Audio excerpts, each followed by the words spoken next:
আসেন আমাদের গ্রামের ভাষায় একটা গল্প থেকে শুরু করি।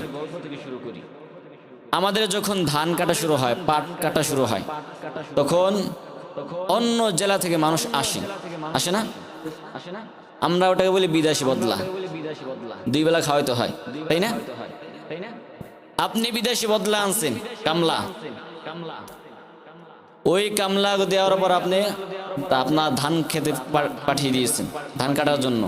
আর আপনি সকালবেলা গেছেন বাজারে সদাই করতে। এখন 11টা দিক দিয়ে এসে দেখতেছেন যাদেরকে ধান কাটতে দিচ্ছে তারা 16 গুড়ি খেলতেছে। 16 গুড়ি বোঝেন? ওই 16 গুড়ি খেলতেছে। এখন আপনি এসে বলবেন আমাকেও লও সাথে, বলবেন কিনা? আপনার মাথা কি পুরা গরম হট হয়ে যাবে গা। দিন গেলে 700-800 টাকা রোজ দিতে হয়। আবার 2 বেলা খাবার, মূলা হোক আর ডাল হোক, সামনে পেলে তো সব শেষ ক্লাস। 2 কেজি 3 কেজি চালে ভাত লাগে না, তোরা একবারই শেষ ক্লাস। আজ তোরা খেলতেছ। এখন বলেন ওই ব্যক্তি যদি বিকালবেলা আপনার কাছে টাকা চায়, টাকা কি দিবেন? খাবার চাই, খাবার কি দিবেন কিনা? দিবেন না, কারণ সে কাজ করে নাই। আল্লাহ রাব্বুল আলামিন বলেন, আমি পৃথিবীতে যখন জিন জাতিদেরকে পাঠিয়ে দিই, জিন জাতি আমার ইবাদত বন্দেগী করবে, কিন্তু জিন জাতিগুলো আমার ইবাদত বন্দেগী করে না। তারা অন্য সকল কাজে ব্যস্ত। আপনার কামলায় আপনার বদলাকে বলা হয়। যেই কৃষককে আপনি এনেছেন আপনার কাজ করার জন্য, আপনার কাজ করে নাই, আপনার কাজ বাদ দিয়ে খেলাধুলায় মশগুল ছিল, তার প্রতি আপনি যেভাবে রাগান্বিত হয়ে গেছেন, টাকা ছিল তাকে টাকা দিতেন না, খাবার চাইলে খাবারও দিবেন না, কারণ তার প্রতি রাগ গুসা হয়ে গেছেন, কারণ সে আমার কথা মানে নাই, সে আমার কাজ করে নাই, আমি তাকে টাকা দিব না। আল্লাহ রাব্বুল আলামিন বলে, আমি জিন জাতিদেরকে পৃথিবীতে সর্বপ্রথম পাঠিয়ে দিই, তারা কিন্তু আমার ইবাদত বন্দেগী করে নাই। আমি আল্লাহ রাব্বুল আলামিন ফেরেশতাদেরকে নির্দেশ দিই তাদেরকে পিটাও। তাদেরকে পিটানোর পর আল্লাহ রাব্বুল আলামিন বলেন ইমার্জেন্সি।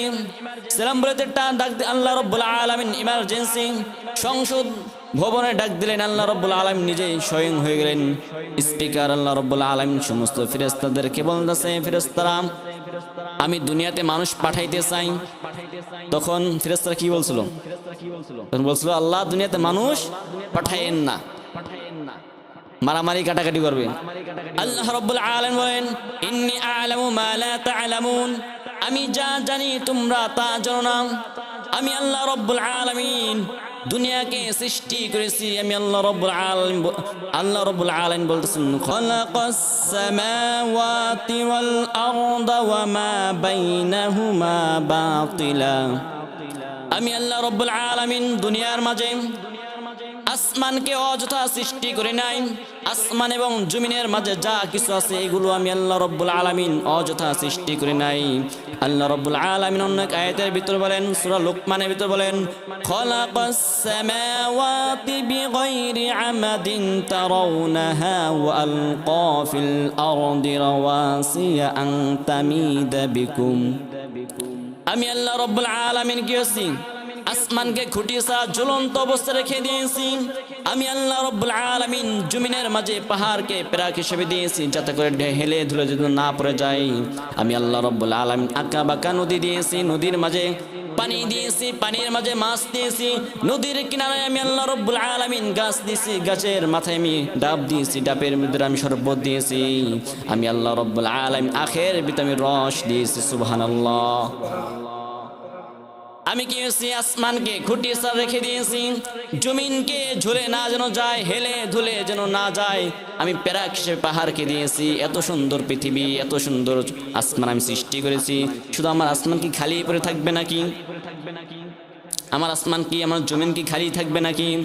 আল্লাহ রাব্বুল আলামিন বলেন, ইন্নী আ'লামু মা লা তা'লামুন, আমি যা জানি তোমরা তা জানো না। ফেরেশতারা বলছে, আল্লাহ দুনিয়াতে আপনি মানুষ পাঠাইন না, মানুষ কি করবে? একজন হক আরেকজন মেরে খেয়ে ফেলবে। আমরা খাই কিনা?